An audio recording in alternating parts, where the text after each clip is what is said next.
Muy bien, para mí es un privilegio poder en esta oportunidad abrir la palabra de Dios, poder ministrarles en esta oportunidad también junto a ustedes, compartir Jonás capítulo 1 y 2. Y seguramente, pensando en Jonás, todos pensamos en ese evento que nos marcó quizás desde niños o de más grande, pensamos en el gran pez. Es inevitable no pensar en eso.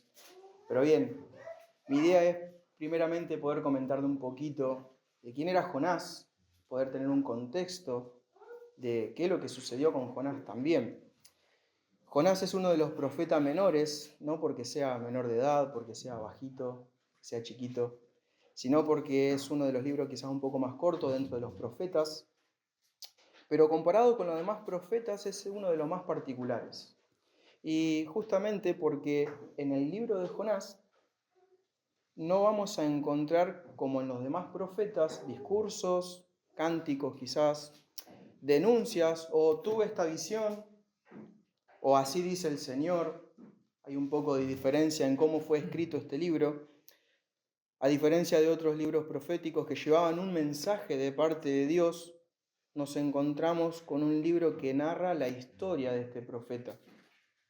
La mayoría de los profetas transmiten un mensaje que Dios le había hablado a ellos y ellos tenían que comunicarlo al pueblo. No significa que no haya palabras en el libro de Jonás, no significa que Jonás no haya predicado justamente, pero en el caso de Jonás, el mensaje que Dios quería transmitir a su pueblo lo llevó a cabo con lo que le sucedió a este profeta. Y esa es un poco de la diferencia con quizás los demás profetas también. Y de hecho, como decía, hubieron palabras también de parte de Jonás. Es el relato de un hombre llamado por Dios por allá por el siglo VIII a.C., para que ustedes se den una idea y puedan ubicarse también, años 786, 746 a.C., donde en ese tiempo reinaba Jeroboam II. Y ustedes me van a decir, pero ¿qué tiene que ver todo esto con Jonás? Bueno, es muy importante que podamos comprender el contexto histórico también, porque observen lo que dice, por ejemplo, Segundo libro de Reyes, capítulo 14. Yo se lo leo, no es necesario que lo busquen. Jeroboam II era uno de los reyes de Israel. El reino de Israel ya estaba dividido, reino del norte, reino del sur. Segundo de Reyes, capítulo 14, versículo 23 al 25, dice lo siguiente. El año 15 de Amasías, hijo de Joás, rey de Judá, comenzó a reinar Jeroboam, hijo de Joás, sobre Israel en Samaria, y reinó 41 años, e hizo lo malo ante los ojos de Jehová, y no se apartó de todos los pecados de Jeroboam, hijo de Nabat, el que hizo pecar a Israel. Él restauró los límites de Israel desde la entrada de Amat hasta el mar de Arabá, conforme a la palabra de Jehová, Dios de Israel, el cual había hablado por su siervo Jonás, hijo de Amitai, profeta que fue de Gat-Hefer. Jeroboam II, rey del norte justamente de Israel, y estaban atravesando en ese entonces un periodo de algún tipo de estabilidad política, si se quiere, en ese entonces, y había un crecimiento económico también, que no se había visto desde los días de Salomón, o sea que era algo muy importante lo que estaba pasando ahí. Pero, siempre hay un pero, bajo la superficie de ese éxito nacional que había ahí, se escondían algunos abusos sociales y religiosos también. Y esto también presten atención, porque en ese entonces también Amós, otro profeta menor, que era profeta del reino del sur, transmitió un mensaje de juicio a Israel durante justamente la próspera era del rey Jeroboam II. Sus profecías reflejaban una preocupación por la justicia social e insistían en que la verdadera adoración debía ser acompañada de rectitud. Y esto es importante remarcarlo porque esa profecía anunciaba destrucción a causa de que el pueblo de Dios se había apartado de su ley. Y en ese entonces, el imperio asirio, un imperio que era muy potente, estaba pasando por un periodo de debilidad durante ese reinado de Jeroboam II. Y es en ese contexto histórico en el que Dios llama a Jonás para enviarlo, pero a enviarle una misión, pero no para el pueblo de Israel, sino que lo envía a pregonar a Nínive, la capital de este imperio asirio, una nación cruel, enemiga del pueblo de Israel y muy temida. Es en ese contexto que Dios llama a Jonás. Ahora sí vamos a darle lectura al texto. Jonás capítulo 1 y 2.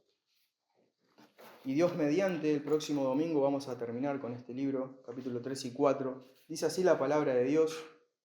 Vino palabra de Jehová a Jonás, hijo de Amitai, diciendo: levántate y ve a Nínive, aquella gran ciudad, y pregona contra ella, porque ha subido su maldad delante de mí. Y Jonás se levantó para huir de la presencia de Jehová a Tarsis, y descendió a Jope, y halló una nave que partía a Tarsis, y pagando su pasaje entró en ella para irse con ellos a Tarsis, lejos de la presencia de Jehová. Pero Jehová hizo levantar un gran viento en el mar, y hubo en el mar una tempestad tan grande que se pensó que se partía la nave. Y los marineros tuvieron miedo, y cada uno clamaba a su Dios, y echaron al mar los enseres que habían en la nave, para descargarla de ellos. Pero Jonás había bajado al interior de la nave, y se había echado a dormir. Y el patrón de la nave se le acercó y le dijo: ¿qué tienes, dormilón? Levántate y clama a tu Dios. Quizá Él tendrá compasión de nosotros y no pereceremos. Y dijeron cada uno a su compañero: venid y echemos suertes, para que sepamos por causa de quién nos ha venido este mal. Y echaron suertes, y la suerte cayó sobre Jonás. Entonces le dijeron ellos: decláranos ahora, ¿por qué nos ha venido este mal? ¿Qué oficio tienes y de dónde vienes? ¿Cuál es tu tierra? ¿Y de qué pueblo eres? Y él respondió: soy hebreo y temo a Jehová, Dios de los cielos, que hizo el mar y la tierra. Y aquellos hombres temieron sobremanera y le dijeron: ¿por qué has hecho esto? Porque ellos sabían que huía de la presencia de Jehová, pues él se los había declarado. Y le dijeron: ¿qué haremos contigo para que el mar no se nos aquiete? Porque el mar se iba embraveciendo más y más. Él le respondió: tomadme y echadme al mar, y el mar se os aquietará, porque yo sé que por mi causa ha venido esta gran tempestad sobre vosotros. Y aquellos hombres trabajaron para hacer volver la nave a tierra, mas no pudieron, porque el mar se iba embraveciendo más y más contra ellos. Entonces clamaron a Jehová y dijeron: te rogamos ahora, Jehová, que no perezcamos nosotros por la vida de este hombre, ni pongas sobre nosotros sangre inocente, porque tú, Jehová, has hecho como has querido. Y tomaron a Jonás y lo echaron al mar, y el mar se aquietó de su furor. Y temieron aquellos hombres a Jehová con gran temor, y ofrecieron sacrificio a Jehová, e hicieron votos. Pero Jehová tenía preparado un gran pez que tragase a Jonás, y estuvo Jonás en el vientre del pez 3 días y 3 noches. Entonces oró Jonás a Jehová, su Dios, desde el vientre del pez, y dijo: invoqué en mi angustia a Jehová, y él me oyó. Desde el seno del Seol clamé, y mi voz oíste. Me echaste a lo profundo en medio de los mares, y me rodeó la corriente. Todas tus ondas y tus olas pasaron sobre mí.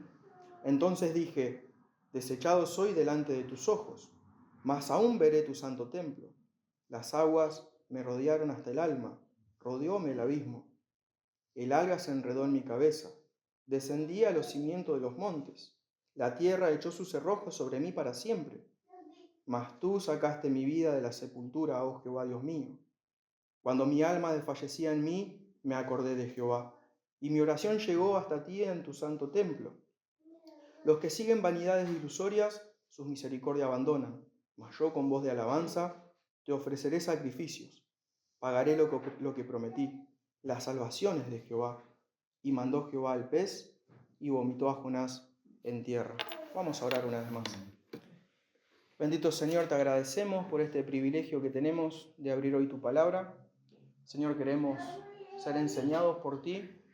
Padre, que tu Santo Espíritu nos guíe a toda la verdad. Y ruego, Señor, de que tú edifiques a tu pueblo y que por medio de tu siervo, Señor, a través de tu palabra enseñada, alcances a aquellos que están lejos de ti, Señor, y les dé salvación. Te agradezco en nombre del Señor Jesús. Amén. Amén. Bien, Jonás capítulo 1 y 2. Largo el texto, era imposible cortarlo en otro lugar. era necesario leerlo así también. Porque esto nos va a dar un contexto sabiendo justamente lo que estaba sucediendo en ese entonces. En ese contexto es que justamente Jonás es llamado por Dios. Y como vimos en pantalla, titulé este sermón, Cuando nuestro corazón no late como el de Dios.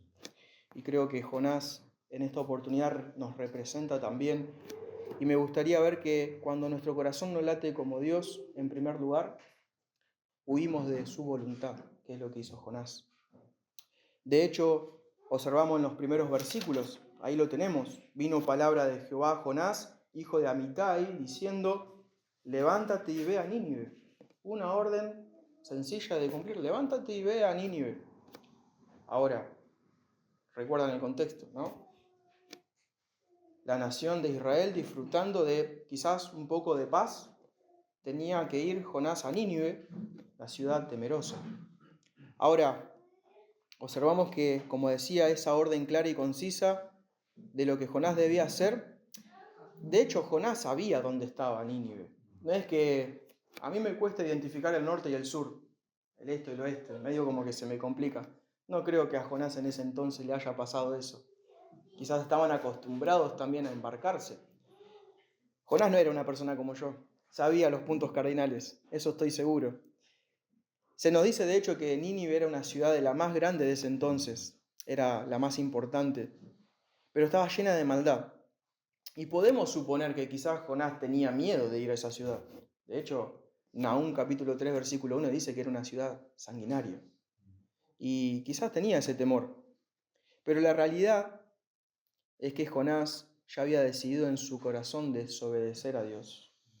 Y cuando huimos de su voluntad, hermanos, como le pasa a Jonás, la desobediencia nace primero en el corazón. Y quiero que observemos algunas características que nos muestran esto justamente. Observen. En primer lugar, obedeció a medias. Se levantó, pero no para obedecer a Dios. Se levantó para huir de la presencia de Jehová. Jonás, antes de correr con sus pies, en su corazón ya había corrido lejos de Dios. Sin duda que eso es así. Observen, el texto lo dice, levántate y ve a Nínive, aquella gran ciudad, y pregona contra ella, porque ha subido su maldad delante de mí, dice Dios. Y Jonás obedeció a medias. Y Jonás, dice el versículo 3, se levantó para huir de la presencia de Jehová. Y ya en su corazón ya había pensado ir a Tarsis. No quiero entrar en detalles con los nombres de las ciudades y demás, pero estaba bien alejada de Nínive.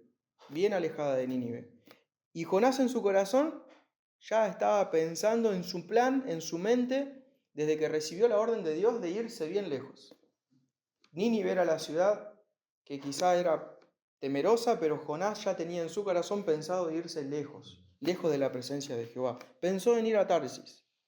Otra característica que muestra que la desobediencia nace primero en el corazón es que descendió a Jope, pagó su pasaje y entró a la nave. Siempre que desobedecemos a Dios, después lo llevamos a cabo. Primero nace en nuestra mente. Ideamos el plan, lo hacemos. Al final lo que había en el corazón de Jonás salió a la luz. De hecho, hasta quizás pensó que Dios había provisto para el pasaje. Una locura, realmente, quizás lo pensó, no lo sé. Pudo haber pasado eso. Su deseo de hacer lo que él quería lo llevó a cabo. Pero no solamente que la desobediencia nace en el corazón, sino que la desobediencia endurece el corazón. Fíjense lo que pasa con Jonás ahí. Observen el versículo 3 al final también. No solamente para irse con estas personas a Tarsis lejos de la presencia de Jehová, pero observen lo que pasó. Pero Jehová hizo levantar un gran viento en el mar, y hubo en el mar una tempestad tan grande que se pensó que se partía la nave. Siempre que desobedecemos a Dios, bajamos la guardia. Eso es lo que pasa. Caemos espiritualmente. De hecho, eso es lo que pasó con Jonás. Cedemos al pecado y a las tentaciones. Y descender a Jope, pagar el pasaje y subirse a la nave, es una muestra clara de que Jonás estaba bajando las guardias, estaba cediendo a la tentación de hacer lo que su corazón dictaba lejos de hacerle la voluntad de Dios. Y aquí es donde comienza a mostrarse el carácter soberano de Dios. Podemos discutir si el tema central de Jonás es la soberanía de Dios. Podemos hablar sobre los milagros en el libro de Jonás, pero estudiando el texto y también acudiendo a otras personas que han estudiado este mismo pasaje, creo que el hilo conductor de principio a fin es la misericordia del Señor, de Dios en este caso. Pero acá empieza a mostrarse también el carácter soberano. No vamos a negar que hay soberanía de Dios mostrada en cada punto de estos. Pero Jehová, los grandes pero de Dios, pero Jehová, versículo 4. Pero Jehová hizo levantar un gran viento en el mar, y hubo en el mar una tempestad tan grande que se pensó que se partía la nave. Observen que el corazón desobediente de Jonás no solamente le afectó a él, sino que también empezó a afectar a otros. A causa de su propia desobediencia, de irse lejos de Dios, de todo ese plan que tenía de alejarse, se subió a esta nave donde había otras personas que se vieron afectadas a causa de su propio pecado, ¿no? Y acá también nos encontramos con un carácter antihéroe de Jonás. Pasa todo lo que no debería de pasar.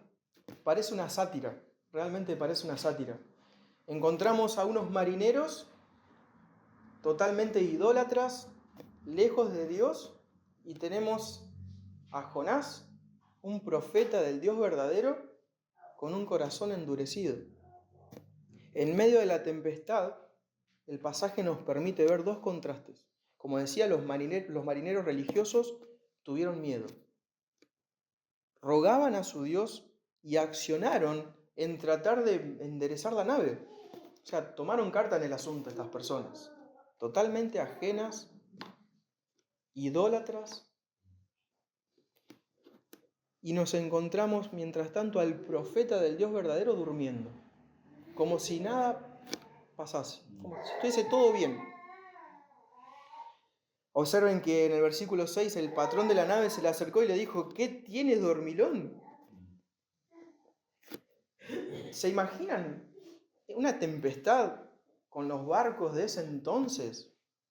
Estos marineros estaban acostumbrados a tener tormentas, pero esta era diferente, algo pasaba, no era como las demás. Había alguna diferencia acá. Pero ¿se imaginan esto? El profeta de Dios era el que tenía que estar ahí calmando a los marineros o hablándole de Dios. Tranquilo, Dios tiene el control. No, estaba durmiendo. ¿Observan cómo desobedecer a Dios endurece el corazón? ¿Lo hace insensible? Este Jonás, que estaba escapando de Dios, se encuentra ahora con personas gentiles, totalmente idólatras, que le piden a él que busque a Dios en oración, cuando la ecuación debería de ser al revés. Y lo que sucede luego es maravilloso, porque los marineros buscaron la raíz del problema y entendieron, por medio de echar suertes, que era una forma muy común de adivinación en ese entonces, comprendieron que la tormenta era causa de Jonás. Versículo 7 es donde echan suertes, y la suerte cayó sobre Jonás. Entonces hacen una pregunta que cualquiera de nosotros haríamos. ¿Qué hiciste, Jonás? ¿Quién sos? ¿Por qué estamos pasando? Esto es culpa tuya, Jonás. Yo no hice nada. ¿Qué pasó? ¿Por qué yo estoy padeciendo esto? ¿Qué hiciste? ¿Quién sos? Decinos quién sos. Y esto es maravilloso, porque Jonás no tenía pensado predicarle el evangelio a estos marineros. No, ni se le cruzó en la cabeza, realmente no. Y a causa de cómo se presentó Jonás, es que estos marineros entendieron que Dios era el soberano. Observen, versículo 8. Entonces le dijeron ellos: decláranos ahora por qué nos ha venido este mal. ¿Qué oficio tienes y de dónde vienes? ¿Cuál es tu tierra y de qué pueblo eres? Observen la respuesta de Jonás. Y él respondió: soy hebreo. Soy hebreo. Una identificación con su propia nación, diferenciándose de los gentiles. Yo soy de Israel. Y continúa: y temo a Jehová, Dios de los cielos, Y esto es re irónico. ¿Qué hizo el mar y la tierra? Ah, Jonás, no podés ser más tonto. Estás huyendo del Dios creador y te escapás al mar. Te escapás del Dios que creó los cielos, la tierra y el mar. Jonás. Pero tiene un poquito más de profundidad de cómo se presenta. Porque esto, justamente de cómo Jonás se presenta ante los marineros, no solamente que utiliza el nombre yo soy hebreo, identificándose de manera nacional y diferenciándose de estas personas, sino que también se identifica como un religioso que teme a Jehová. Qué contradictorio habrá sido para esos marineros. Si lo que estaban pasando en ese momento era a causa de la desobediencia, de no haber temido a Jehová en su momento. O sea que eso le permitió a los marineros, de forma providencial por Dios, comprender que el pecado que estaba cometiendo Jonás era contra el Dios verdadero. Y acá la tripulación entiende justamente que estaban sufriendo esto a causa de Jonás. El pecado de Jonás no solamente endureció su corazón, afectó a estas personas, las puso en peligro a causa de su propio pecado.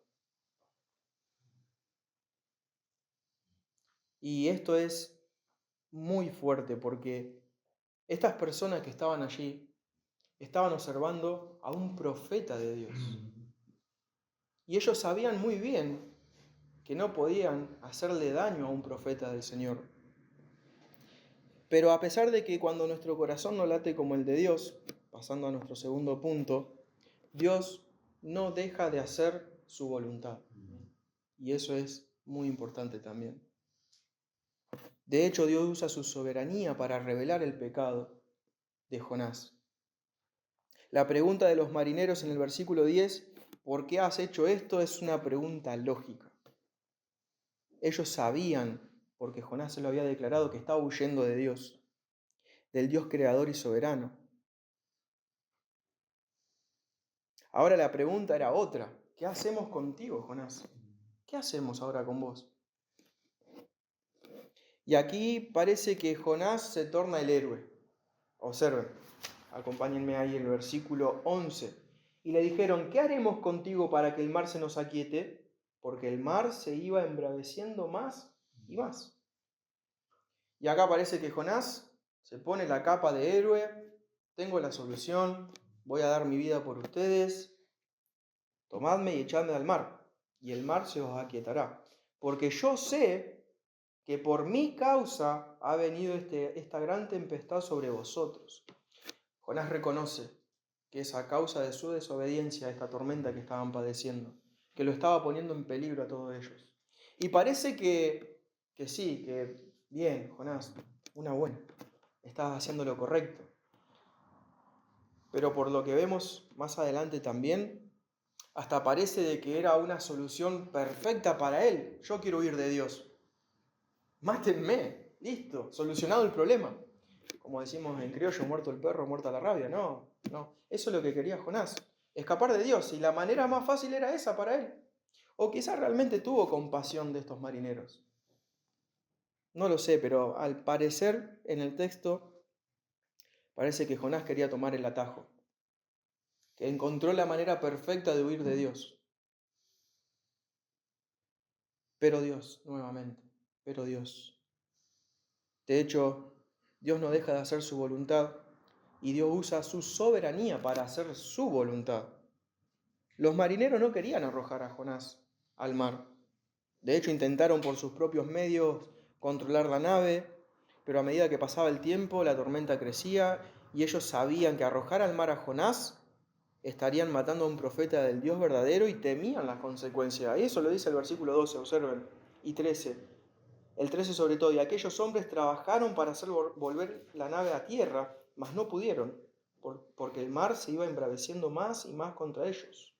Entonces, lo que debía haber hecho Jonás, lo hicieron los incrédulos.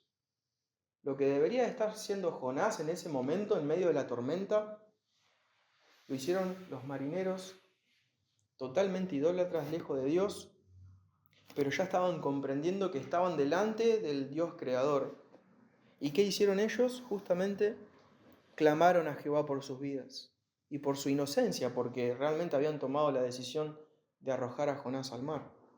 Y reconocieron la soberanía de Dios, porque dijeron, Jehová había hecho como él quería. Observen, versículo 14. Entonces clamaron a Jehová y dijeron, te rogamos ahora, Jehová, que no perezcamos nosotros por la vida de este hombre, ni pongas sobre nosotros la sangre inocente, porque tú, Jehová, has hecho como has querido. ¿Qué lección habrá sido para Jonás? Ver que personas totalmente en pecado, lejos de Dios, estaban reaccionando como él debería de haberlo hecho. ¡Wow! Pero Dios no deja de hacer su voluntad. Ahora ya no eran hombres que temían a la tormenta. Ya no eran hombres que estaban asustados por la tempestad. Ahora eran hombres que temían al Dios que puede causar o tranquilizar esas tormentas. Y a su vez también creyeron que Dios les perdonaría por arrojar a Jonás al mar y así calmar la tempestad. Tuvieron fe. Tuvieron más fe que Jonás hasta ahora. Y de hecho el versículo 17, el famoso versículo 17, que no sabemos qué animal era, pero lo que sí sabemos, otro pero Jehová, sabemos que Dios es soberano, pero Jehová tenía preparado un gran pez que tragase a Jonás, y estuvo Jonás en el vientre del pez 3 días y 3 noches. De hecho, estos hombres, antes de arrojar a Jonás al mar, hicieron votos, versículo anterior, y temieron aquellos hombres a Jehová con gran temor, y ofrecieron sacrificios a Jehová, e hicieron votos, la muestra de que ha habido un arrepentimiento en ellos, y entendieron que Dios, el Dios verdadero, era el que estaba obrando a su favor y que debían de hacer lo que tenían que hacer. Ellos obedecieron. Más allá del milagro del pez, que sin duda es re llamativo, no cabe duda, lo maravilloso justamente es la misericordia que Dios tuvo para con los marineros, ya que Jonás no murió y a su vez calmó la tempestad. No nos quedemos con el pez, no nos quedemos con ese milagro, de hecho hay muchos más milagros allí. Pero la misericordia que Dios tuvo para con estos marineros, y de hecho para con Jonás, porque no murió. Y la misericordia que tuvo para con Jonás, quien realmente sí merecía la muerte. Dios se compadeció de él, preservando su vida de una manera totalmente milagrosa. Ni vos ni yo hubiésemos planeado algo así. No. Por esto mismo digo que el tema central del libro es la misericordia de Dios. Es el hilo que conduce todo el libro. Ahora bien, Dios quiere cumplir su voluntad. No olvidó el mandato que le había dado a Jonás. De hecho, justamente Dios cumple su voluntad y quiere llevar a cabo su plan inicial y continúa de una manera soberana haciéndolo. Pero también quiere tratar con el corazón de Jonás. Y quiere también que tu corazón y el mío lata justamente como el de él. Y por eso, pasando a nuestro tercer punto,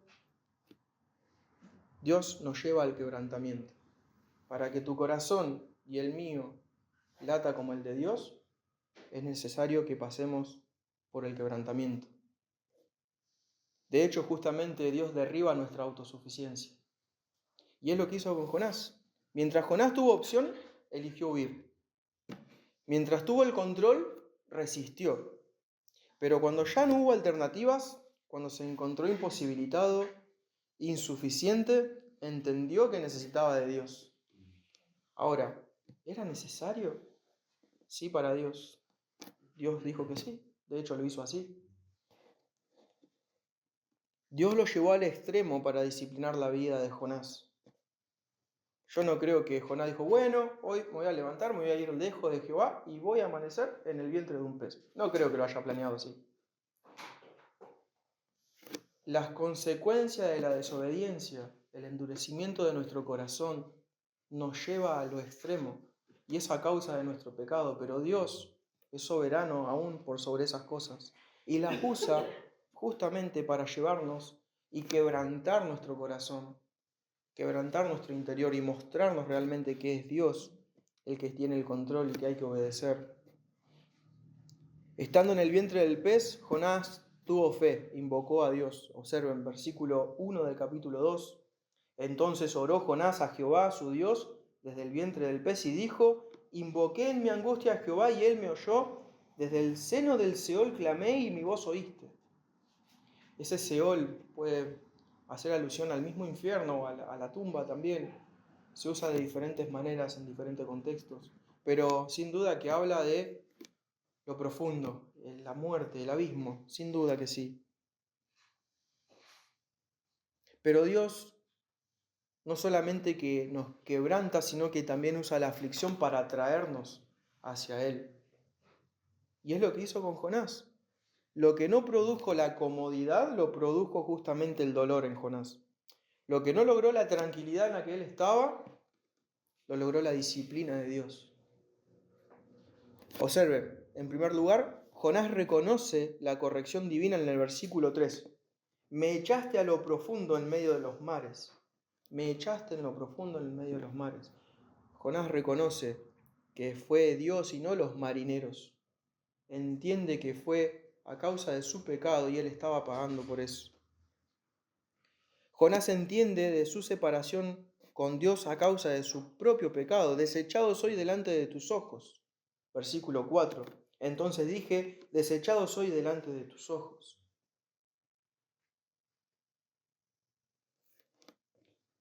Justamente el pecado nos separa de Dios. Jonás entendió y el dolor que estaba padeciendo no era estar dentro del vientre del pez con temor a morir. Estaba comprendiendo de que estaba lejos de Dios. Ese era su dolor ahora. Estaba siendo quebrantado su corazón, estaba comprendiendo que estaba lejos de Dios. Pero tiene esperanza, dice, más aún veré tu santo templo. El templo era el lugar físico donde habitaba en ese entonces la plenitud de la deidad. Pero esto lo hace pensar en que ahora desea estar con Dios. Ahora en esa situación desea correr a Dios. Ya no desea correr en contra de Dios. Dios lo tuvo que llevar hasta lo último. Lo tuvo que llevar a padecer esta aflicción para entender de que había pecado, de que se había alejado de Dios. Ahora Jonás desea estar cerca de Dios.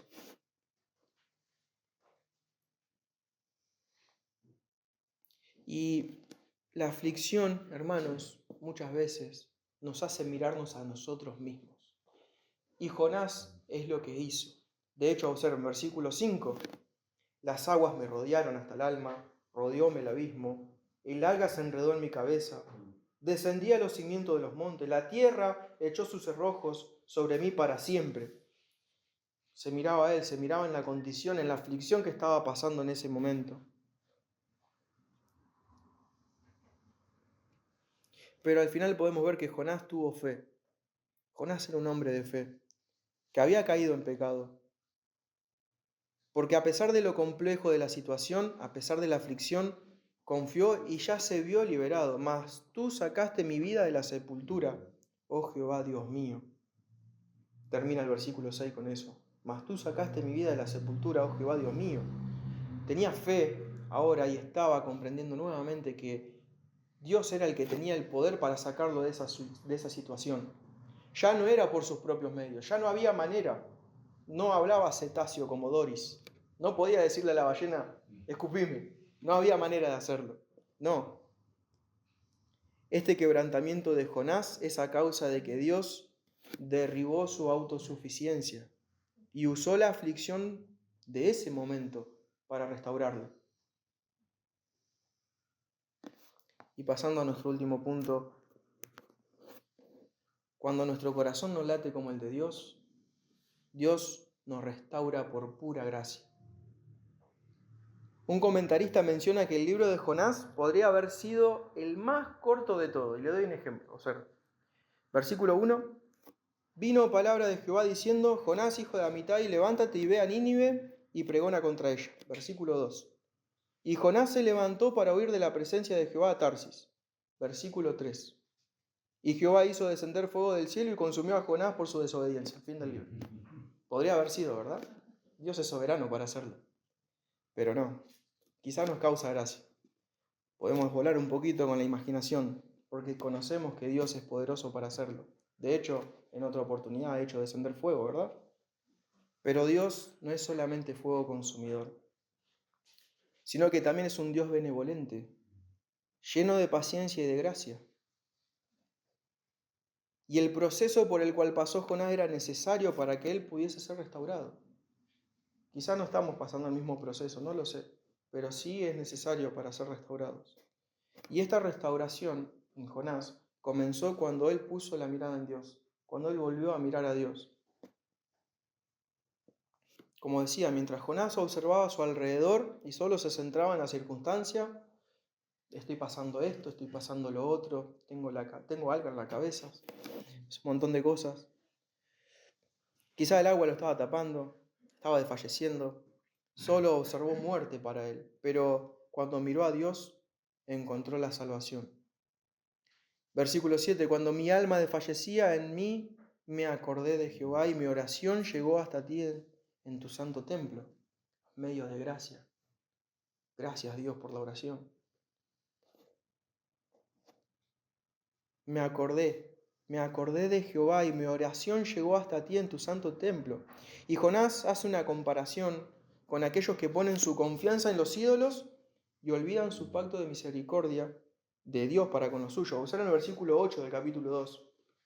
Los que siguen vanidades ilusorias, su misericordia abandonan. Y yo pienso que este podría ser el mensaje que Dios pretendía para el pueblo de Israel. ¿Por qué? Ya que de forma indirecta Jonás estaba diciendo a través de su vida a todos aquellos que estaban adorando a los ídolos y se estaban olvidando de la misericordia pactual que Dios había hecho con su pueblo.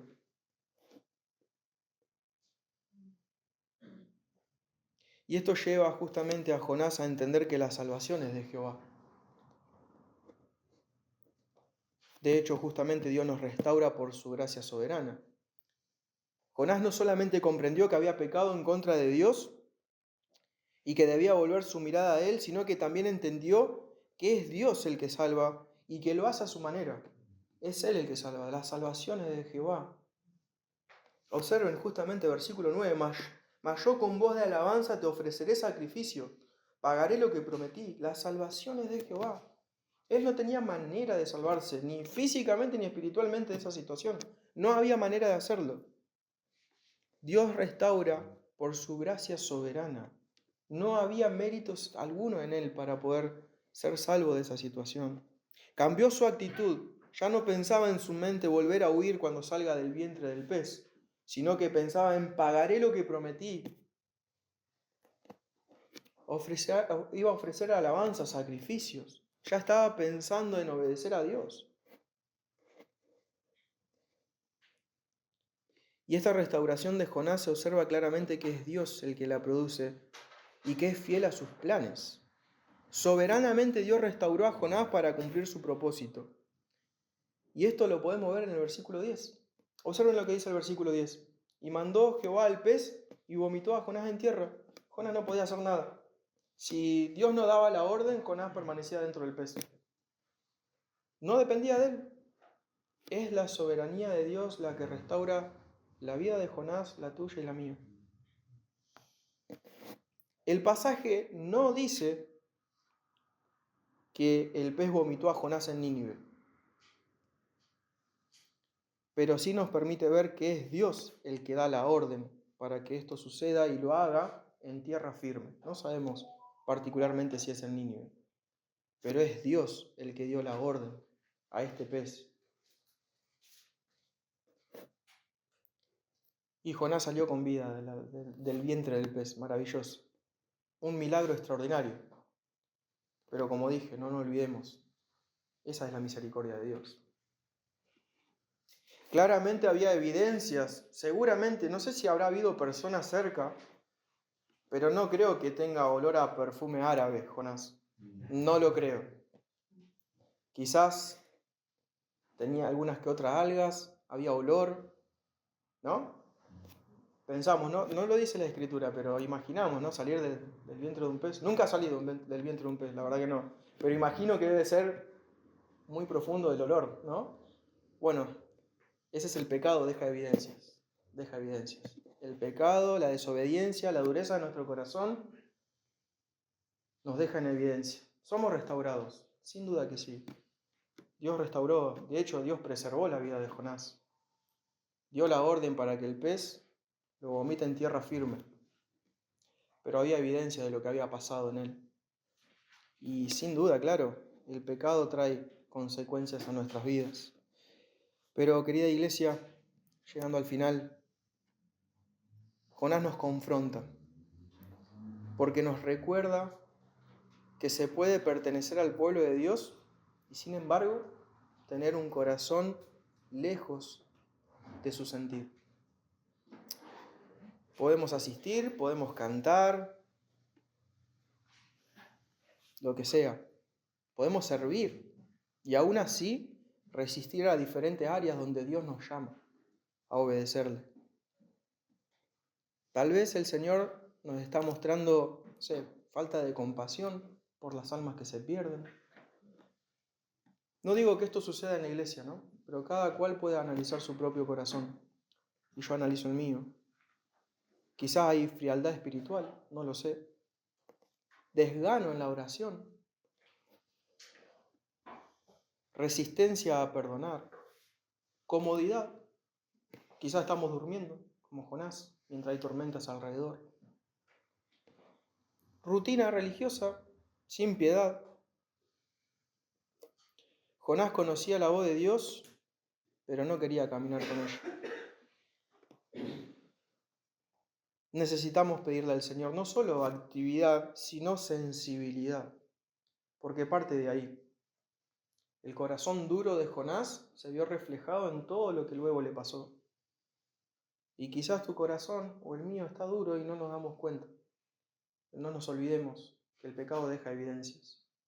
Qué importante que es la comunión unos con otros, para poder alentarnos y animarnos a salir de ese dormitar espiritual. Volvamos al primer amor, si lo hemos dejado. Volvamos a la obediencia, pero pronto. ¿Qué vamos a esperar? ¿A estar en la situación extrema en la que estuvo Jonás? ¿Qué vamos a esperar eso? Sabemos que Dios es soberano y va a actuar a pesar de las aflicciones que tengamos. Volvamos a la carga por los perdidos, volvamos a sentir lo que Dios siente. Tenemos la palabra, la tenemos y nos tenemos. Hoy es el día de que nos humillemos voluntariamente al Señor y que restaure aquellas áreas en las que quizás estamos desobedeciendo y que podamos hacerlo con el mayor ímpetu, sabiendo de que Dios cumplirá aún así su propósito y va a restaurarnos también. Ahora, aquel amigo o amiga que quizás está acá y no conoce a Dios, quizás has escuchado de Cristo, pero también Jonás te está hablando. Dios te está hablando por medio de Jonás. Tal vez estás huyendo de Dios, como Jonás. Quizás estás corriendo, quizás te predicaron el Evangelio un montón de veces. No lo sé, pero estás huyendo. Estás lejos de Dios. Estás huyendo de su voz, huyendo de la verdad. Estás huyendo del llamado al arrepentimiento. No lo sé. Podés cambiar de ciudad, de trabajo, de amistades, de hábitos, pero no podemos huir de la presencia de Dios. No hay manera de hacerlo. Y así como Jonás descendió cada vez más, todo hombre sin Cristo desciende espiritualmente hasta el juicio eterno. Y eso es así. Pero hay esperanza. Y eso es lo lindo, hay esperanza. Jonás no fue abandonado en lo profundo. Y vos tampoco tenés que ser abandonado en la profundidad de tu pecado. De hecho, Jesucristo murió y resucitó. A diferencia de Jonás, que desobedeció al mandato de Dios, Cristo fue el que obedeció la ley completa, fue el que obedeció el mandato de Dios de venir a este mundo. De hecho, el mismo Jesús menciona a Jonás en Mateo 12:40 y dice que era necesario que el Hijo del Hombre, así como Jonás estuvo en el vientre del pez 3 días y 3 noches, es necesario que el Hijo del Hombre esté en el centro de la tierra, en la tumba, haciendo referencia a su muerte, pero a la resurrección. Y es por Cristo justamente, es por Cristo y por los méritos de Él que podemos ser rescatados de nuestra vana manera de vivir. Donde Jonás merecía juicio, recibió misericordia. Y donde vos y yo merecemos condenación, Cristo ofrece perdón. No sé qué esperás para arrepentirte. No tenemos el día de mañana comprado. No sabemos qué va a ser de nosotros mañana. No endurezcas tu corazón. No seas como Jonás. Cristo recibe al rebelde que se humilla, perdona al pecador que se arrepiente y da vida al que en él cree. Corre a Dios. Corre a Dios. Pedile a Dios que cambie tu corazón. Él es el que tiene el poder para quitar el corazón de piedra, como menciona Ezequiel 36, que es insensible a sus mandatos, que es insensible al pecado que cada día uno anda. Y lo va a cambiar por ese corazón de carne que va a tener ese latir que Dios quiere que tenga. Vamos a orar, hermanos. Bendito Señor, te damos gracias por tu palabra, Dios, y gracias por habernos hablado hoy a través de la vida de Jonás. Y Señor, por sobre todas las cosas, gracias por mostrarnos a Cristo, Señor. Padre, que tu palabra llegue a lo profundo de los corazones, Señor, de nuestros corazones, para hacer crecer a tu pueblo en santidad, en semejanza a Cristo, y para alcanzar a aquellos que están lejos de ti, Señor. Gracias por dejarnos ejemplo. Gracias, Señor, por restaurar nuestras vidas. Gracias por la salvación. Gracias, Señor, porque tú eres soberano, porque tú haces tu voluntad y la cumples. Te doy gracias, Señor. En nombre del Señor Jesús. Amén. Amén.